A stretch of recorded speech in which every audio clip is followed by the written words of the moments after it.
Here on the channel EcksToo, we've covered a lot of the strongest ships you can play in Star Wars Empire War. Whether that be the Viscount in the Thrawn's Revenge mod, the ISD-3 in Awakening the Rebellion, and the Mediator in Fall of the Republic, it's good to understand this information whether you're playing a single-player Galactic Conquest or a multiplayer skirmish mode. But when it comes to Yoden Mod 2021, not many pay attention to what is the strongest ships in that mod because many believe the mod doesn't take itself seriously. Well, in Yoden Mod 2021, that's quite different compared to its old versions. So much so, we deemed it necessary to make a video of the top 5 strongest ships you can play in Yoden Mod 2021. And this will not be faction specific and not listing out the strongest ships just based on numbers. There are some ships here that are pretty broken and we're going to reveal them to you today. But before we get into it, hey, I'm Charlie of EcksToo, otherwise known as the Family Bovine, and if you love Empire War just as much as I do, why not join our Discord? We have plenty of people there that play Empire War as well, and every month we have tournaments where people go head to head to see who is the best Empire War player in skirmish mode. So what are you waiting for? Be sure to click the link in the pinned comment down below to join, and I'll see you there. But besides that, let's get on with the video.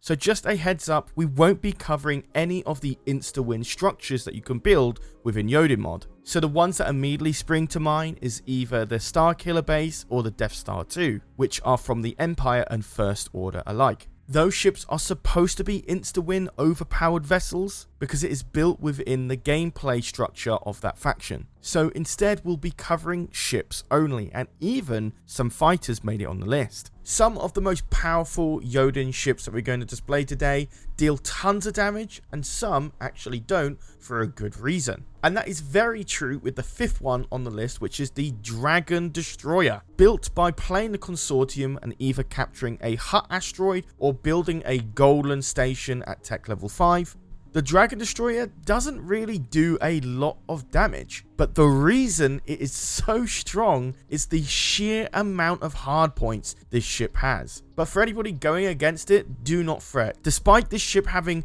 crazy amount of hardpoints for its size, it doesn't do a lot of damage. It is coated in tons of laser batteries with some iron cannons dotted about. But for what you're paying for, which is only 5,000 credits, this ship is pretty much unkillable. Once you strip down the shields, which is already quite difficult by the way, you have to vicariously destroy every single hardpoint. And when you let your ships go head to head with it without micromanaging it, it could take the ship ages to kill, meaning you have to put in almost double the amount of credits just to deal a significant amount of damage to it. This thing is perfect for going in on space stations or just tanking the brute force of a Super Star Destroyer or higher. I highly recommend you only build 1 or 2 of these. Since these ships don't do a lot of damage, there's no point in spamming these. I highly recommend having more higher damage dealing ships behind them. And if you're playing skirmish, this is a brilliant ship to dump on really important structures in a map. That being asteroids or gravity wells or sensor arrays. As a result, this ship won't die and the enemy won't be able to capture that particular structure they needed to win the game. It's annoying to fight against and obnoxious to use, but at the moment in this current version of Yoden Mod, it is very available to the Consortium, so just go ahead and use it really. The only drawbacks to this ship is how much it contributes to your build limit. It's quite larger than some other ships of the same price range, so spamming it might actually leave you at a disadvantage, which can only be built on Hutt asteroids or Golden Stations, which isn't perfect because Golden Stations you have to wait until tech level 5 to build it, and for Hutt stations there isn't always a chance every map will have one. But either way, this definitely comes 5th on our list. 4th on our list, you'd probably think it would be the Imperium Ultra Star Destroyer, or perhaps the Eclipse 2 Super Star Destroyer with its incredibly powerful super laser, but in fact no, it is actually going to the Zeiston Star Destroyer, otherwise known as the Sith Star Destroyer in Yoden Mod.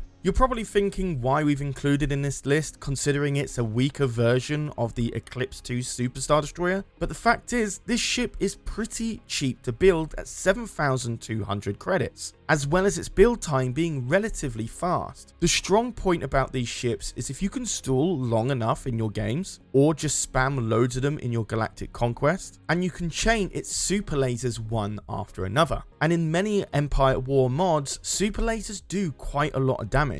So much so that it does, I would say, about 30% of the EcksToo Superstar Destroyer's damage, which again doesn't sound like much, but the recharge time on these are so much faster. So if you have about 4 or 5 of those ships ready to go, you can essentially do non-stop super lasers, which is really hard to combat. As long as you have a front line to protect them from damage, you're pretty much set to win the game. And much like Hapen Battle Dragons, they're much better in groups rather than just using one at a time. However, the drawbacks of using these type of ships is that it's a much weaker hull and shields than your standard ISD-1 or ISD-2, meaning they can be wiped out relatively quickly if unprotected. And unfortunately, this method doesn't really work if you're really far behind on credits. As mentioned, this is 7,400 credits a pop, and to build 5 of them, it's quite a lot of credits and quite a lot of time to do so. So you can only do this in the background while you're stalling a game or even winning one. For Galactic Conquests, on the other hand, this is pretty much a set win for you. However, it does require you to be playing as the Sith Empire. These aren't used by the First Order. It'll be interesting to see if their super laser recharge time will be nerfed in future patches, but for now, this is extremely strong if you protect them. And that is why the Zyston Star Destroyer is 4th on our list. Coming in on 3rd is possibly the weirdest ship out of the lot in this list. It isn't particularly powerful, but it's so strange in how it behaves, it actually makes it really strong. That being the World Devastator. Playable on the Black Sun Pirate faction, it comes in at a whopping 55,000 credits, the same price as a Star Killer base when you're playing the First Order faction. This is extremely difficult to build as well. Yes, you can build it on a Hutt asteroid,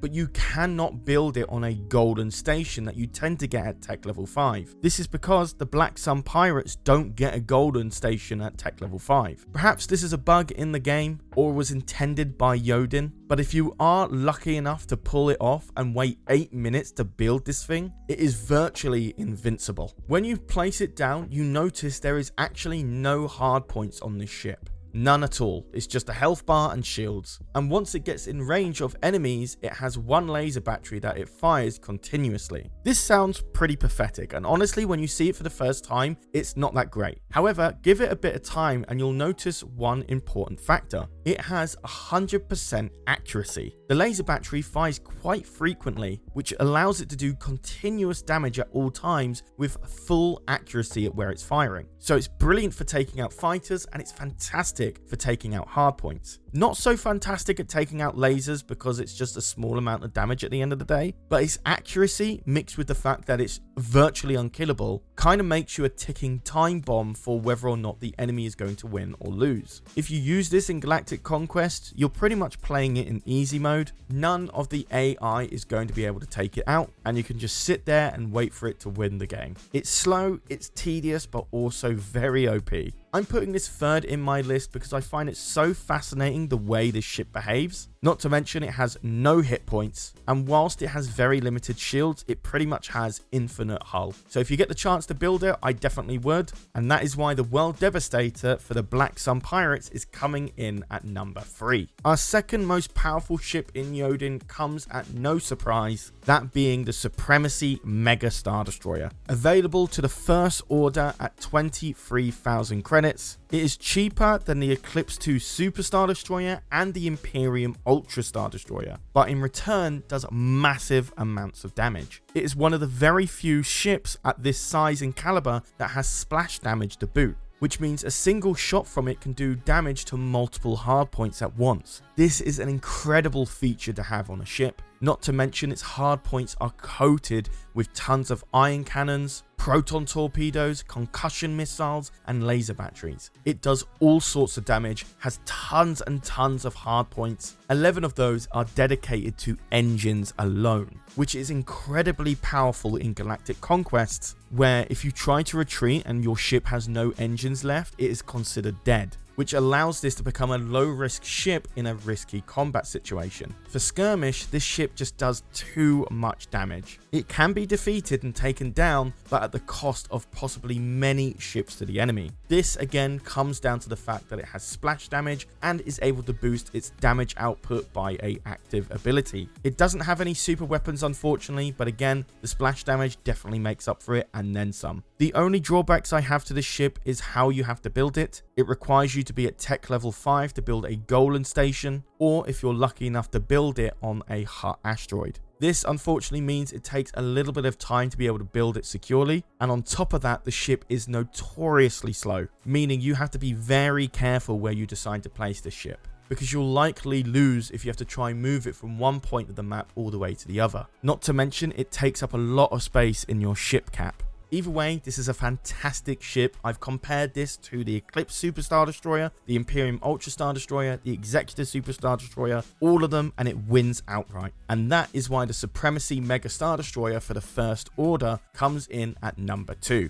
And now for our most powerful ship in all of YodenMod 2021, and it's actually not a ship, it's a starfighter. Yes, you heard me right, this is a little fighter that you can build for about 700 credits. It is the Annihilator Squadron, which you can get at tech level 2 with the Earth Coalition faction. So why is this ship, or starfighter mind you, so strong? It is in fact its active ability that you can use, that being self-destruct. Counterintuitive you might think, but take a look at how much damage it deals. Just one fighter can strip the shields and some of the hull of enemy space stations, meaning you only need about 5 to 7 of these to take out the enemy space station in one go. It is extraordinarily OP, there is no counterplay to it, and it will be very likely nerfed in the future. But honestly, about 3 or 4 of these will be able to take out a Home 1 or Mediator in about one go. It's ridiculously strong, and you can't take these fighters out before they explode. When it comes to drawbacks, however, I can't think of any. As I mentioned before, there's little to no counterplay to these starfighters. Possibly this method of play won't be as viable if the enemy is able to build a lot of powerful ships in one area, but that defeats the point of being able to play the game. It means the enemy can't move anywhere and has to protect its space station at all times. So the Annihilator Squadron comes in at number 1 for YodenMod 2021. Well, that pretty much wraps up our ships and starfighters. Do you agree with our list? Perhaps I missed out a ship that is even stronger than the ones I've mentioned. There's a lot of ships and there's a lot of factions, so there is a possibility that I might have missed one. If I have, let me know in the comments down below. I read all of them and I'll get back to some of you as well. And another question I want to pose to you guys, do you think some of these ships deserve nerfs? I want to know that as well. But besides that guys, I've been Charlie, you've been watching EcksToo, and I'll see you in the next video. Take care guys.